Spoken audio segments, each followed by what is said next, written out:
Okay, go ahead. Thank you, Jennifer.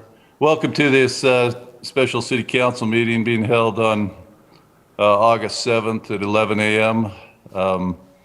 If you look back at our Tuesday council meeting, this was a meeting that the council voted to hold. At the time, we were trying to find a date that would work. Councilman McEwen was out of town next week. I'm out of town this morning, but you saw from that meeting I was willing to join by Zoom.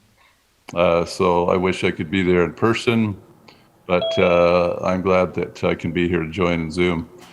So it appears we have a quorum present with Councilman McEwen, Councilwoman Meekum, Councilman Ince, and Councilwoman Ivy. Councilwoman Fillmore said that she would be out of town and may or may not be available. So we could proceed forward this meeting. This meeting today is specifically, there's just one item on the agenda, just specifically to discuss the comments that were raised by Mr. Flowers in the open session at our Tuesday meeting. I want to start this meeting by allowing Elisa Romney, our city attorney, to lay down the procedures and guidelines of this meeting today, and after which we'll turn it back over to me. So Lisa, take it away. Great, thank you, Mayor and Council. I just wanted to make a few comments to sort of set the ground rules and expectations for today's meeting. As the Mayor mentioned, this is a special meeting called by the Council to discuss the comments made at our last meeting in open session by Mr. David Flowers. I think Councilmember McEwen requested this meeting, which was supported by the Council. And so I think it would be appropriate to allow Councilmember McEwen start with a statement or some of his questions that he wanted to ask. And after which the council can certainly discuss those issues. It's not likely that we will be answering any questions today. It's my opinion that the mayor is not under any obligation today to answer any questions. The council certainly has some additional powers and duties that we could do that, but in my opinion, that's not what we're here for today. I think we can hear the questions, the council can decide the appropriate approach, maybe come up with a game plan, how we want to move forward. And so I also want to mention that this is not for public comment. This is a matter for the city council to discuss. And so with that. Lisa? Yes. One thing that was brought up by Councilman McEwen, he specifically said that he would get us a list of any questions. And that I believe that list never came through. Also, the city manager, Brent Hansen, also asked so that you would be able to have time to respond, and I would be able to have time to look at that and ask anything of council as well too. So we do not have the list of those questions at that time. This time, is that correct? I have not received any questions. I'm actually fine with that because, as I mentioned, we're not really planning on answering those questions, and given the time frame, there probably wouldn't have been a lot of time to look into those. And I would like to hear what the questions are and what approach the council wants to take to those questions. Thank you. Okay. Are you done and turning it back over to me, Lisa? Yes, thank you. Okay.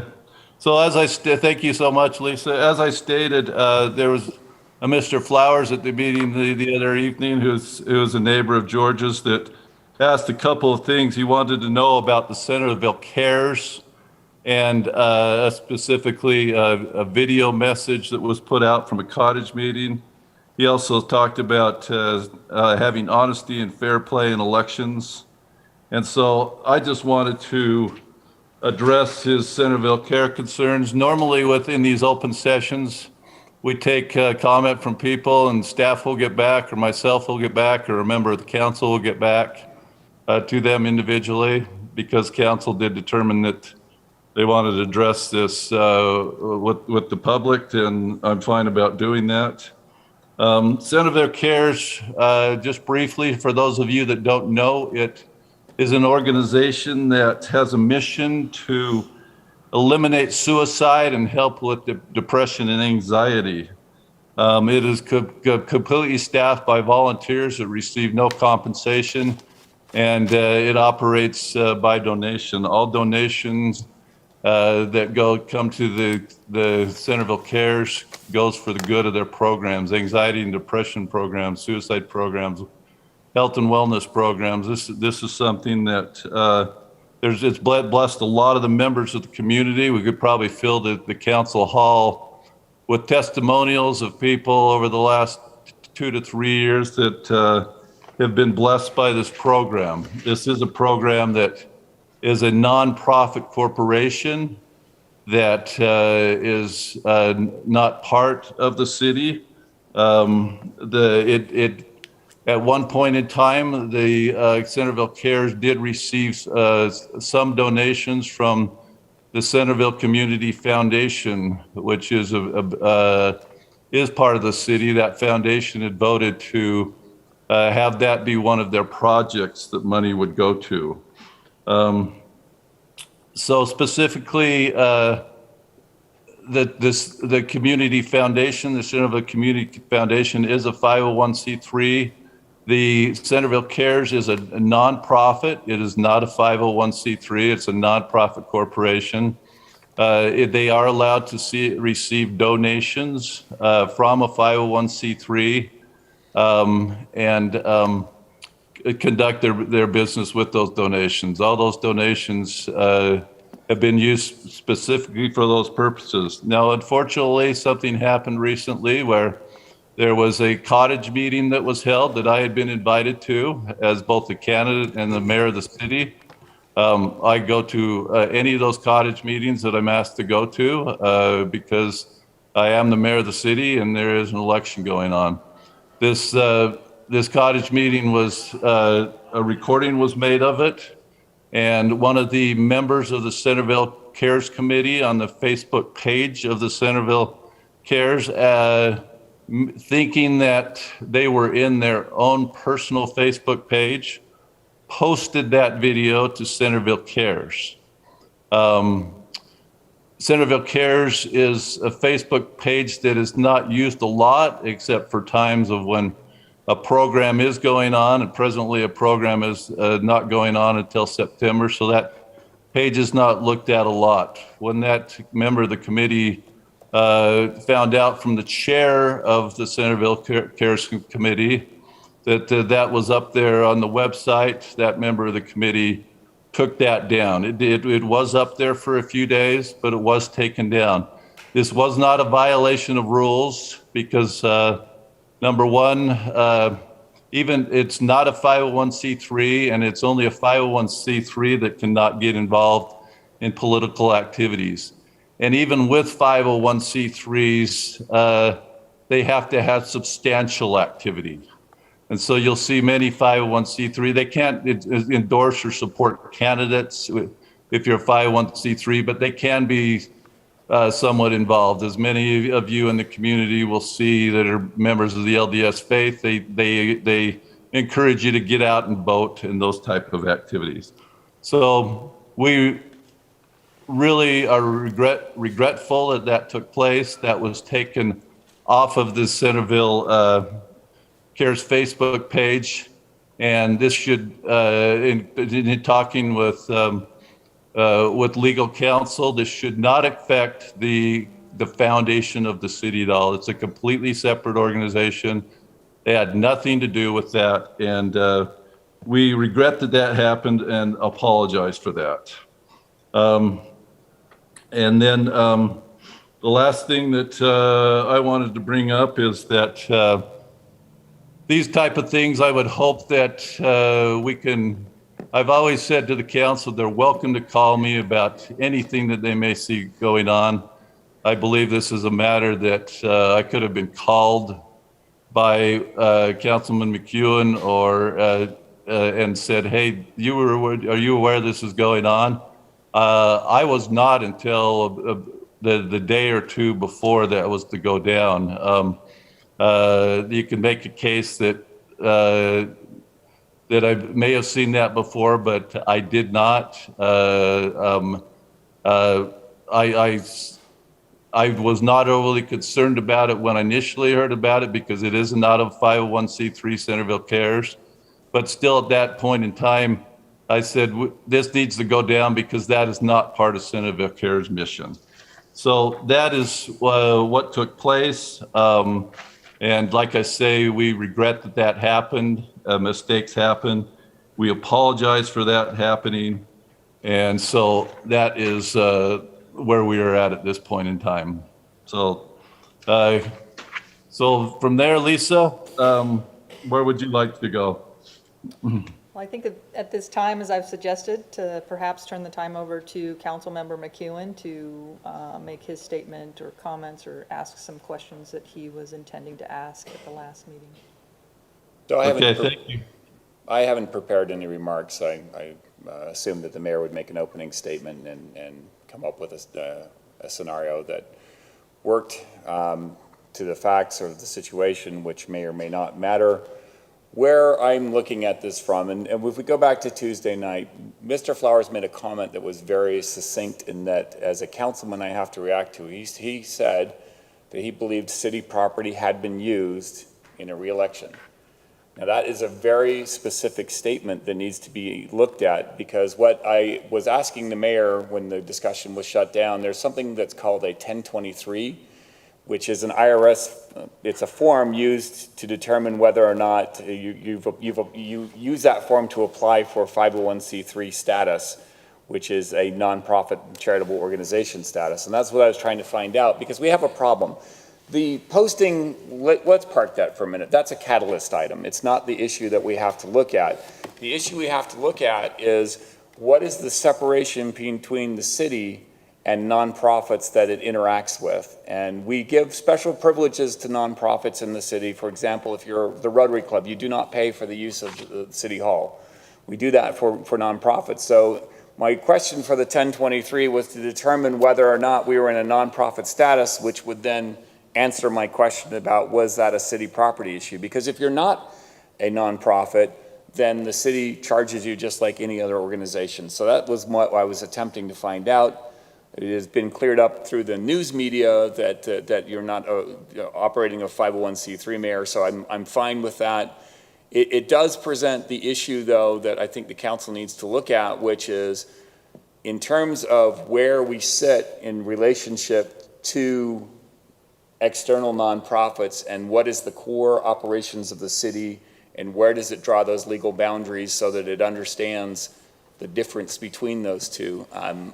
You know, I've been concerned for several years that we were not, as a legislative body, brought in to vote any sort of motions of support for this organization, and it's continued to grow in its scope and its reach, and as such, it's doing some great things. There's nobody who disputes that there has been benefit to the community. However, its relationship with the city has remained murky.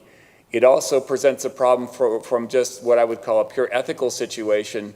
If you have an elected official who owns a nonprofit and then the city is pushing money into that nonprofit, it looks like a conflict of interest, no matter how good the purpose is. So my question really for the council is what do we do to make sure that the legal boundaries are well established, that the rules of engagement are known, so that the relationship going forward is correct? Because what Mr. Flowers said is, from my perspective, a factual request, which is if you have something that looks like a city program, walks like a city program, that gets used in this manner, inadvertently or not, it brings the city into focus. And I don't want to see the city in focus for that. We should be able to categorically say that is a separate organization, not affiliated with the city, and make sure that those lines are clear. So that's really where I'm going. I would be interested in what other council members think about that. That's really the entire intent between what's happened and what I've been thinking about over the last couple of days.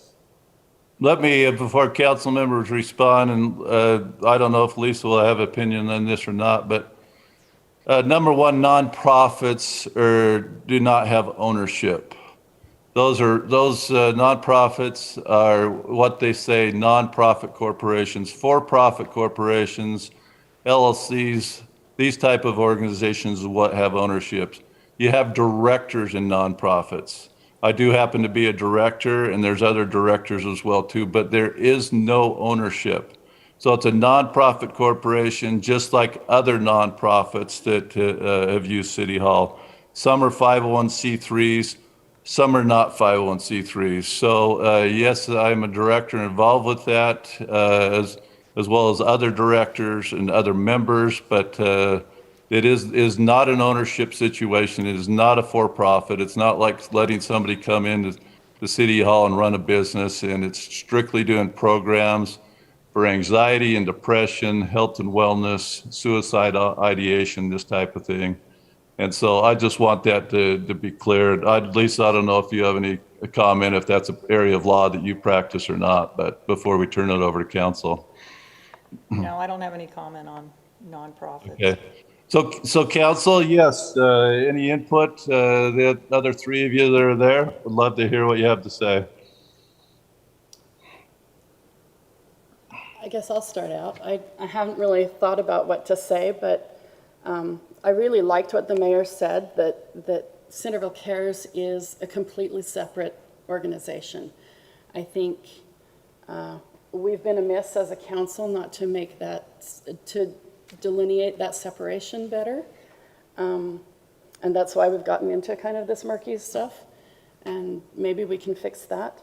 I don't know the legal process for that, but just to make sure that it's more distinct, that Centerville City is over here and Centerville Cares also operates in this geographic location, but that they're not linked. I don't know how to do that, but that seems like the obvious thing to me. Thank you, Councilwoman Ivy. I agree with Councilman Ivy, and I do think that Centerville Cares has already been trying to separate them. I think I'd kind of like to hear from our city attorney on, on this subject as to whether we could separate them. I would like to help Centerville Cares because I think it's a great organization and it's helped a ton of people, and I want to see them succeed. I want to protect the city because we have no control over Centerville Cares. So in my opinion, it would probably be best to do exactly what I think Centerville Cares has been trying to do, but hasn't got quite to that point yet. But I think it would be good if we separated the city from Centerville Cares, so the Centerville Cares doesn't have to deal with city baggage and the city doesn't have to deal with Centerville Cares baggage. And so to me, that would be our best option, is to separate ourselves from Centerville Cares so that they can hopefully be successful. That's not to say that, we want our citizens to support Centerville Cares, and like I said, it's a great organization, so it's not that the city doesn't want to be part of that, it's just that that's not what's best for the city or best for Centerville Cares, in my opinion. We wouldn't be here if that had already happened. So I'd like to ask our attorney if we're out of line on this. And Councilman Meekum, thank you so much for that. As I expressed to you, we want to do whatever we can to make sure that the residents know that it is a separate nonprofit, just like, the Rotary Club is or something like that. So, yes, we want to make sure that the city's comfortable with it, whatever takes place there, and that our residents have the opportunity to be part of Centerville Cares. And thank you, Councilman Meekum, for your desire to see people participate in it. Well, thank you. I appreciate the mayor's comments. I think that the city has already been trying to separate the two entities, the nonprofit and the city. This isn't the first discussion that we've had about what we've sort of referred to as hybrid entities, whether it's Community Foundation, the baseball program, Centerville Cares. From staff's perspective, I guess, or I'll say from the city attorney perspective, these hybrid approaches do create some problems because we don't have as much oversight and control of additional entities, yet sometimes if there's too much of an umbrella, they're subject to the Open Meetings Act, they're subject to noticing and things like that. And so staff's recommendation has been for quite some time to try to separate these, and I think the mayor and the city have both been working towards that goal. And in my opinion, we're just about there. It's mainly, you know, basically city email, city address, those sorts of things, city logo, but I think if we can continue on that approach, that would be my recommendation. Thanks, Lisa. So where are we in the process of separating ourselves from all of the entities? Well- When you say all the entities, Councilman Entz, you're talking about all those that That Lisa Lisa just referred to?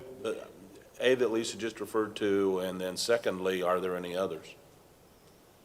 Those are the only ones that I'm aware of that we've been talking over the last year or two. And I think right now, the Community Foundation is still a 501c3 under the umbrella of the city. I'm not certain about the makeup of the baseball program, but it's also under in my opinion, the umbrella of the city. It's funded by the city.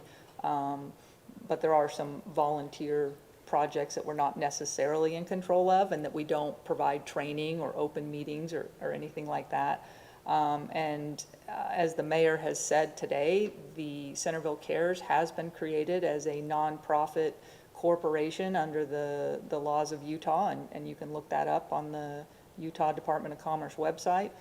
It was created in February of 2020, so we have been working on this for a while, and I think it's certainly we can talk about globally as well. How do we want our relationship with all nonprofits? I mean, do we still want to allow them to use City Hall for free, or do we want to change that policy? But in terms of Centerville Cares, I think we are very close to being separate and just making that clear. And, you know, like I said, we've been making that effort for the last year, and we just need to finish it. So today, would that be something that we would need to vote to go further on? Do you need a vote from the council in order to actually be able to move and have the separation done? What is it from the council that we need to do? If we agree that we think it needs to be separated, we'd need to hear from each council member, but then do you need further direction, or do you just need each council member to state that that's what they feel? What is it we need to do to move that forward? Well, I think you could do it either way. You know, if the mayor's saying we're on board separating and we give that feedback, you know, there's always an opportunity. If it's not, you know, we can come back and have a motion, or you can make it very clear and say that's our policy right now, and we'd like to direct staff to help that happen. So, and city manager may have a different comment. Yeah, so apologize again for the reception. So if it's tough to hear me, You're coming through I clear. apologize. So with that, I don't know if Nestle needed cutting in and out. Yeah, I bet. Continue though. Can you hear me See how okay? we do. Just drop your Okay. video feed. Okay, so- Brent, just drop your video feed and So my- we'll use your audio.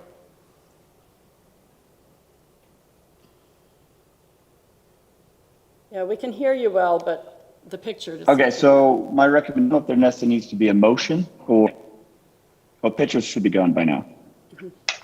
Yes, you are. Is a timeline or a time frame of when you'd like to see those changes happen? Maybe I can just text Lisa or something.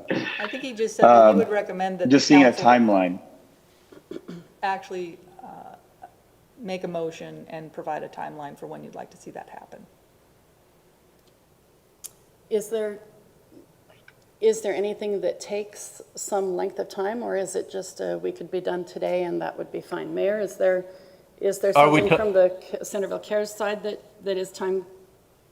Yeah, thanks for asking, Councilwoman Ivy. Are we talking this time frame being just for Centerville Cares, or are we talking about it being for these other organizations as well, Lisa and Brent?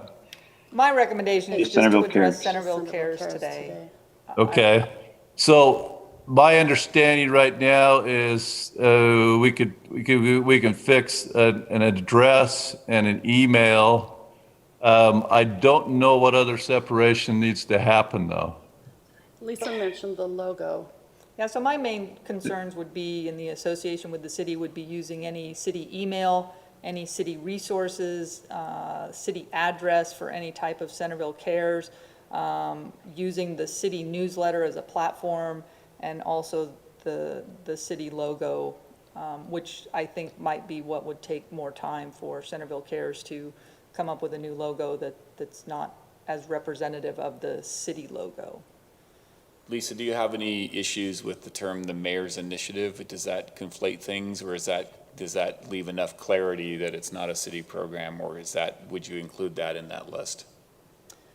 You know, I've thought about that, and it doesn't say the Centerville city mayor, it just says the mayor. So in my opinion, it is generic, and it doesn't say Centerville City, it says Centerville Cares, so I'm okay with the name of the nonprofit.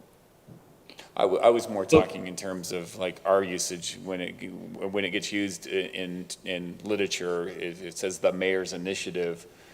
I think that's part of the confusion that I've heard out there in the community is that seems to be official city endorsement of it as an organization, and I'm not sure how that functions relative to keeping lines clean. So, for example, if we had a basketball group, the mayor's initiative on basketball, does that create an endorsement from the city to that nonprofit, or does it leave it separate?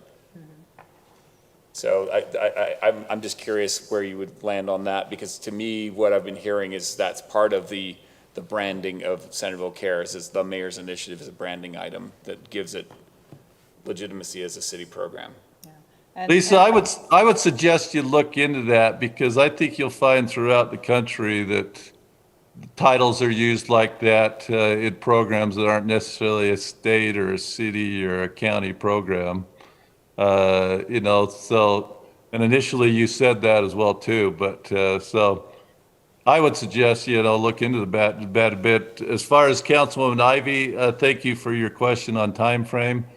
Obviously, changing an address on a website is something that doesn't take long, but some of these other items, I would think that we could fully be cleaned up in the next 4 months, maybe by the first of the year. I do have some question about things in our newsletter. As we start going down that road, then we need to look. You're looking at all organizations. You're then talking about a nonprofit such as Centerpoint Theater not being able to put their programs in there, and we don't want that to happen. So that stuff needs to be looked at pretty closely, I think. Yeah, I would be concerned about we at times, or to some degree, are talking out of both sides of our mouth. The baseball program is something that a couple of people on the council want to provide things for the youth in town. And yet we don't want, and yet we're saying we have concern about the baseball program, and is it subject to the Open Meetings Act, and what controls are there, and so forth. I don't want to see us cut off our nose to spite our face. So I'd like to be sure that we understand exactly what we're getting and asking for. I don't know how much of Centerville Care, for example, so we have people that are using the building, the Rotary Club. The Rotary Club is an organization that's been around, as I recall, for over 100 years. I don't know how long we've had a Rotary Club that meets here in Centerville. It is not, I believe, the Centerville Rotary Club, but it is the Farmington Centerville Rotary Club, or maybe it's Centerville Farmington, I'm not sure which it is. I don't know if they avail themselves of our newsletter and other things for communication. I know we have a specific policy with regard to people being able to put communications into the utility billings, put communications into the newsletter, which helps organizations be successful, which are good for the city and its residents. So I think that we do need to be careful. I don't know how much of Centerville Care's success has been dependent on riding city coattails. And there may be a better way to say that, but I'm not sure what the better way to say that is. And I think that's a great point, and that's what I've been trying to say, is we need to be consistent and uniform with how we're dealing with entities. And so I think that, we're not going to solve all these problems here this afternoon, but I do think that if the mayor is willing to make those corrections on any media platforms that are out there, to take off city email, city logos and city address, and make sure that all of the paperwork or registration doesn't have any of those as well, that's a great place to start. I think that can be done within a week or two. And then these other things we can tackle over the next 2 or 3 or 4 months, which would be, in my opinion, looking at we do have a newsletter policy. So let's look at our newsletter policy and see, do we want to make some changes there? We have debated these issues of how much advertising are we going to do, who should be able to do what, and let's just make it clear. And then same thing with our building use policy. Let's pull that out. We have a building use policy, and we can pull that out and see if we need to make any amendments there. And then it'll be the same, for everyone, and it's in writing.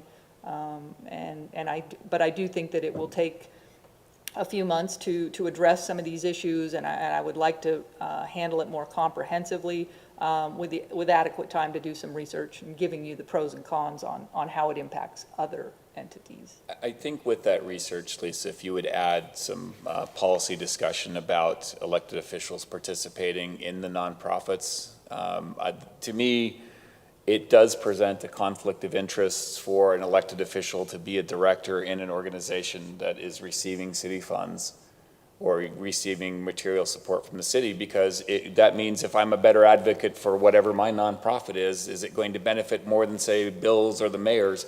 I think that just from a clean hands perspective, none of the elected officials should be participating in any nonprofits in a material fashion where their influence would result in a potential gain for any of them. It does not make sense to me. I fill out a conflict of interest form every single year saying that I don't have any conflicts of interest. And it doesn't matter whether the purpose is noble, it's still a conflict of interest to me, because you are being colored by the organization that you're trying to support. So when you're looking at that, please look at what you think the appropriate level of divestment should be for city council and for the mayor, so that we do not have what even would smell like a conflict of interest. So we're very clean on that. And I can see the concern for the appearance, but Centerpoint Theater, we always have an elected official on the Centerpoint Theater board. We're very involved in that. We have elected officials on our community foundation. Now, obviously, that's our 501c3. But again, let's look at it more comprehensively, but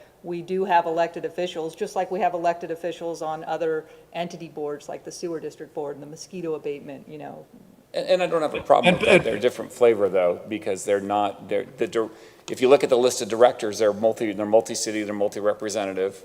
They are more comprehensive. They are not captive organizations where only 2 or 3 directors.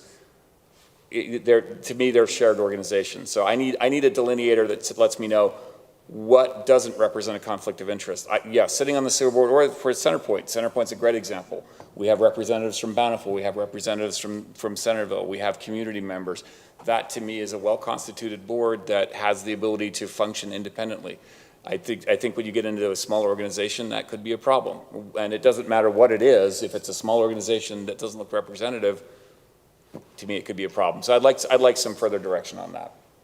Lisa, we need to be careful of over-regulating, because you bring up some good points. We do want to be able to have a voice in situations like Centerpoint Theater and that type of thing.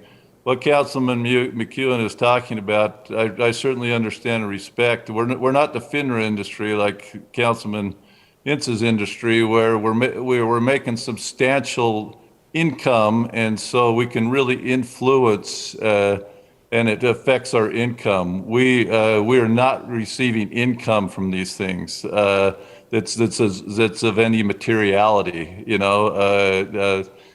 and in a Centerville Care situation, there is no compensation whatsoever. And many of these boards, there's not either, or it's very minimal. So we don't want to go too far with this and take away the ability for the citizens to be watched over, because we're serving on boards and looking out for their best interests. Go ahead. I actually, I think tempering George's request. I understand what he's saying, and yeah, I do the same conflict of interest questionnaire. But not-for-profit organizations, whether they're 501c3s or not, pursue leaders in our community, in our country, to try and help to build the momentum of the organizations. And there is, just by force of presence, a significant amount of overlap from whatever the person's primary interest and business affiliation is, over to the not-for-profit organization, which generally provides specific uncompensated benefit to that not-for-profit organization. And if we try to take this too far, we're going to compromise the ability of a not-for-profit organization to be successful in its efforts. And so I have some concern that we not try to eliminate a person's ability to participate. I think that even applies to our situation on the city council. I don't know that I'm a significant leader in the community, but I have a business affiliation.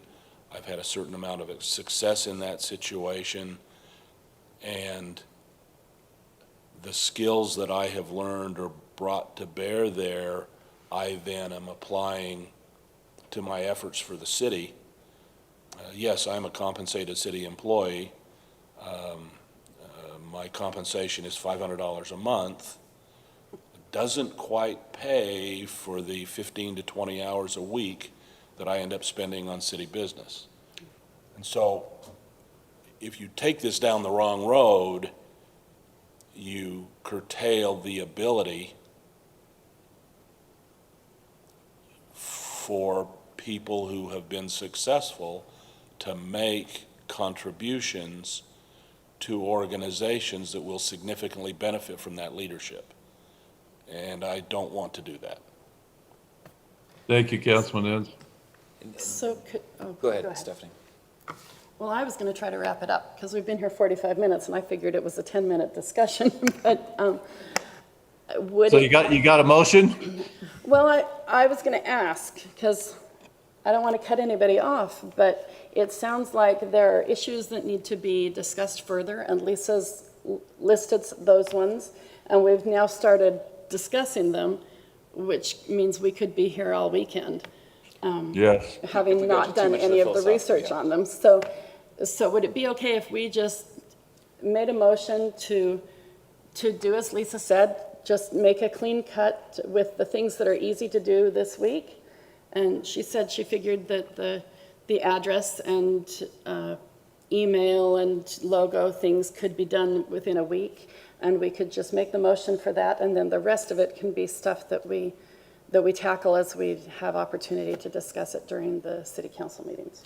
I think you're right. We've probably got multiple meetings ahead of us because some of this is philosophical debates, like what Bill was saying. You know, I don't have an intent to restrict our ability to have our community benefit from people participating.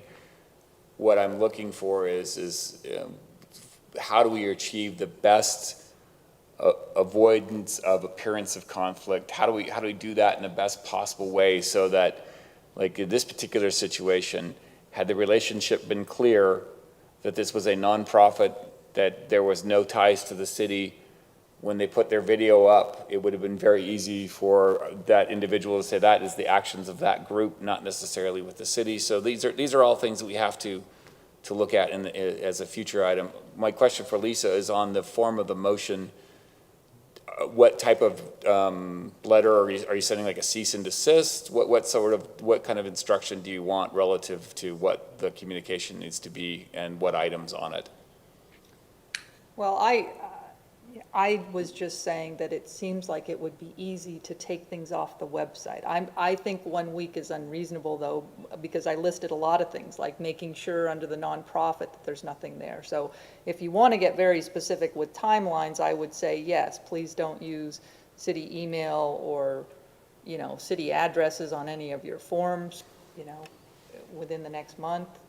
Hopefully, they can be taken off the CentervilleCares.org website as soon as possible, but I mean, obviously the mayor's out of town. He's out of town for a week. So I'm just saying it shouldn't be that hard to get some of these things done, and then we'll work together to, come up with better policies for how to move forward in the future. So I agree with that. I think that's great. I think as a council, if we need to vote, we need to vote right now. I don't know if you tell me exactly how to do it. What I want to accomplish is that Centerville Cares is totally separated from the city, which I think is a benefit to both Centerville Cares and the city. I want it to be clear to people that it isn't that we don't support Centerville Cares. We really want to see it succeed. It is a very good program. So I think if we just do the things you've listed as far as the address and the logo and all of that, and then we ask you to bring back some information on the other questions that George has brought up, and you let us know how it's going to affect other boards and other things, and we make those decisions later. So that's my proposal. That's a super big motion. That's my motion. Okay, we have a second on that motion? I'll second that motion. All right, all in favor, aye? Did you put a time? We'd That's what I didn't we'd hear. like that separation to be done as soon as possible, but within a month. Okay, I can second that. But then the rest of the stuff that Lisa's got to take care of is going to take longer than the month, and we understand that. But The tricky part being, yes, some of those smaller things will be done in a month, but how do you define smaller versus larger versus bigger? Well, I think So- Rowan listed them. Okay, I Do you think, have the ability to restate your motion? I don't think you do. could you bring YouTube back up and let me relook at that again? Well, I mean, my concern is, I just don't want to set the mayor up where he's going to fail. Right, Agreed. and that's exactly what we don't want to. So if we say a month or as soon as possible, Yeah, so that the mayor doesn't feel like, he's going to get a letter or a whatever from the council on the, 30 days from today. I think the mayor is very willing to work with us and do his best to get it all done. And so, if something doesn't get done and it's brought to our attention, I'm sure if we say to the mayor, oops, you forgot this one, he's more than willing. He's stated here that he's willing to take that off. So I think, Yeah. the address, the logo, and then the rest of those things, if Lisa will bring it to us, we will be able things to like do that. things like a website address and an email address, no problem in a month. Logo design, could be a bit longer than that, redesigning something like that, and getting that all done. But we would be right on top of it, working Okay. as quick as possible. I've got the number of a really great designer. She does good work. Okay, well, I think, I'll second that again. okay. Okay, Does that all in just- favor? Aye. Aye. That gives Opposed? staff direction. Okay. Okay, that motion passes. Adjourn. Second. All in favor? Aye. I'd like to Opposed? thank all of you for Thank you. attending. Thank you, everyone. Thanks for all those that attended as well.